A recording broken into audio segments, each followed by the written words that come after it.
My name is Andrew Collier, and I'm the director of Freedom to Invest at Ceres. We started this initiative about 3 years ago. And when we started, we wanted to take a Big Tent approach. We reached out to organizations from the far right to the far left to find common ground about fiduciary duty, making sure that businesses and investors can continue to consider all financial risk in their decision making, and even efforts such as decarbonization. As you can imagine, some of those conversations didn't go as well as we intended. However, we were able to build long relationships with some of the folks that are here on stage with me. I'll let them introduce themselves. Andrea, do you want to start? Sure. Good morning. My name is Andrea Yodsampa. I am the CEO of Deploy US. We are a bipartisan organization, deeply bipartisan staff and bipartisan board, focused on advancing durable, ambitious US leadership and policy on climate and clean energy. But our strategy is focused right of center and specifically supporting the eco-right field of organizations that can credibly and effectively engage conservatives on this issue to scale. I'm Eli Lehrer. I'm the president of the R Street Institute. R Street is a multi-issue think tank devoted to free markets and limited effective government. We started as a spin-off of the Heartland Institute in a dispute over climate change. Hey, good morning. I'm Brandon Arnold. I'm with National Taxpayers Union. We are a taxpayer-focused organization that advocates on behalf of the American taxpayer at all levels of government, local, state, and where I spend the majority of my time at the federal level working with members of Congress. Again, these are taxpayer-based issues that involve taxes, tariffs, healthcare, spending policy, and increasingly some of the issues that we're going to be talking about here today. Well, and thank you all for being here, for making the trip. So Andrea, with all the issues that we're here to talk about today and more broadly here at Climate Week, from freedom to invest to decarbonization to broader climate issues, how can conservatives really take a leading role as a part of what seems to be a more politicized world that we live in today? So Andrew, thank you so much. And I really want to congratulate Ceres for having this conversation and this series of panels. It's timely and very important. I think where I'll start is by saying that there is no path to durable policy without bipartisan support. That is a fact. It has been a fact for a while. Yeah. And I think that the environmental movement, which I come from, is starting to really wake up to that in a different way right now, given the current realities. And that's a really good thing. I think the question maybe in people's minds is it achievable? Given the politicized context of our country and around these issues, is there actually a path, though, to achieve bipartisan engagement on these issues in particular, but we focus on decarbonization? And the answer is absolutely. Much, much more possible than the headlines would make it appear. And it is because, one, climate and clean energy have been misbranded as a progressive issue alone. On their merits, they are not. And that's true for other issues as well. That misbranding and the hyper-politicization around these issues means, and I heard Senator Whitehouse talk about trust, there just is not the trust necessary for left-of-center environmental organizations to do the full lift alone with the current administration and Congress. I think that's obvious, but it's really important to land that point. Who can do it? It is the ecosystem that is credible, right of center on this issue, the leaders and voices and organizations that can credibly engage the administration and members of Congress, especially Republicans, around these issues. And that's not the left in this country at this particular moment. It is certainly business leaders and investors, and Ceres has been at the forefront of engaging them.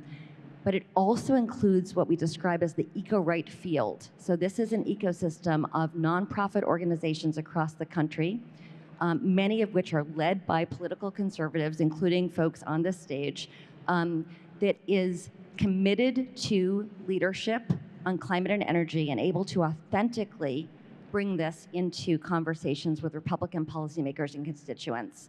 That ecosystem has historically received less than 1% of climate philanthropy, which says a lot.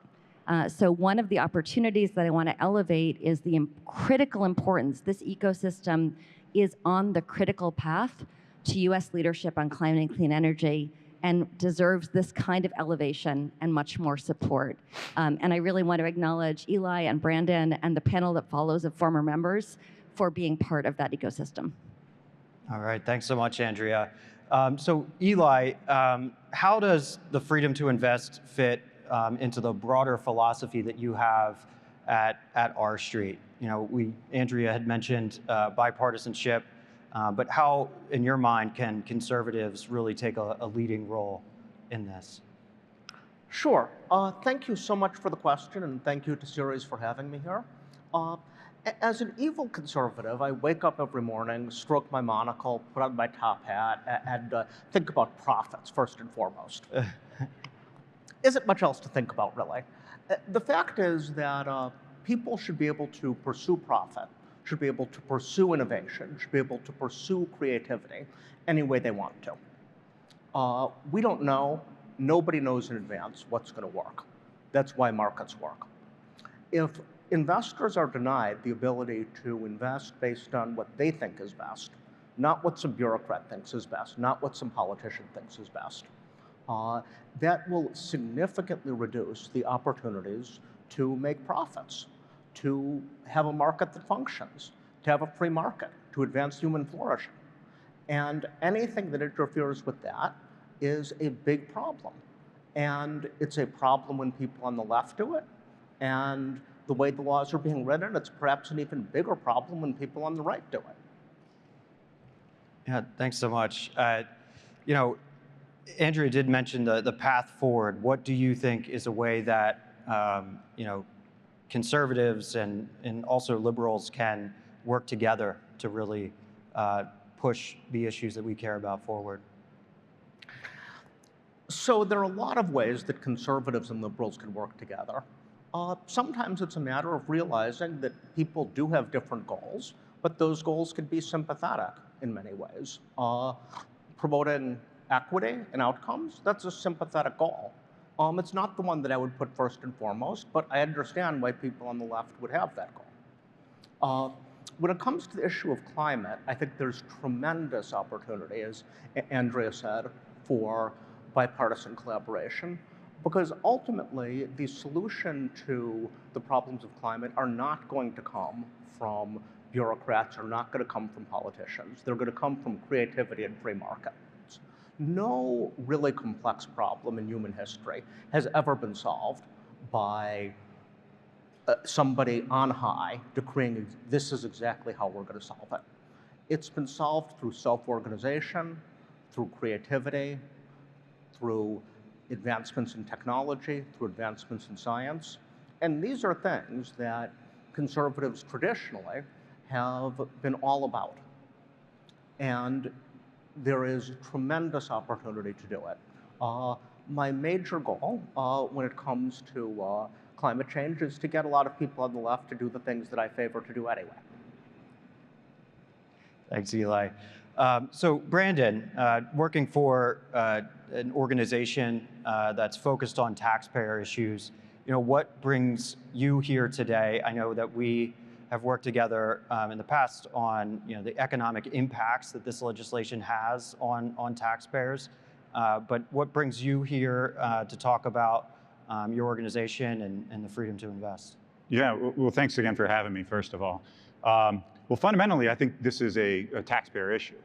Or let me rephrase that slightly. It ought to be a taxpayer issue. I'll give a quick example of why I don't think it is as big a taxpayer issue as it ought to be. And that is, I did a center-right radio program a while back, and I was talking about the nuances of ESG and investment and so forth, and how the government shouldn't put its thumb on the scale in one direction or another.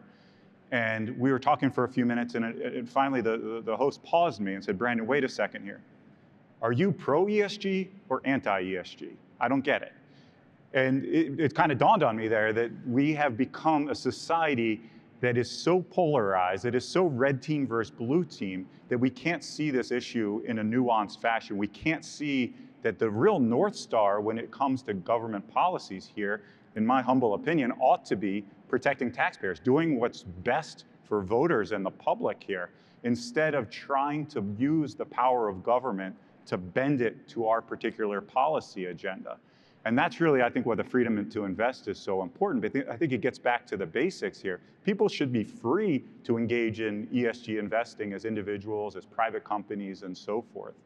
They shouldn't be forced to do so as a pension recipient or so forth. So we need to kind of take the government's thumb off the scales here, allow markets to function properly, allow individuals and businesses to operate as they see fit, and for once to lay down our arms in what has become this culture war in which we see the other side as an enemy rather than as a potential partner, as a potential ally that we can work together on towards some mutual goals to benefit society. So I had asked Andrea about the polarization effect, and you had mentioned backstage about some of the comments that you received from a Fox News op-ed you wrote on this issue. How can conservatives really push for the need for bipartisanship when it comes to this issue, but also broader climate issues as well? Yeah, you alluded to it. I had an op-ed in Fox News last year. It's when Texas starts acting like California. The first rule, whenever you write an op-ed, never look at the comment section. Never look at the comment section. I broke that rule, and there were some very unpleasant things said about me. Some of them were true, but very unpleasant things said about me there.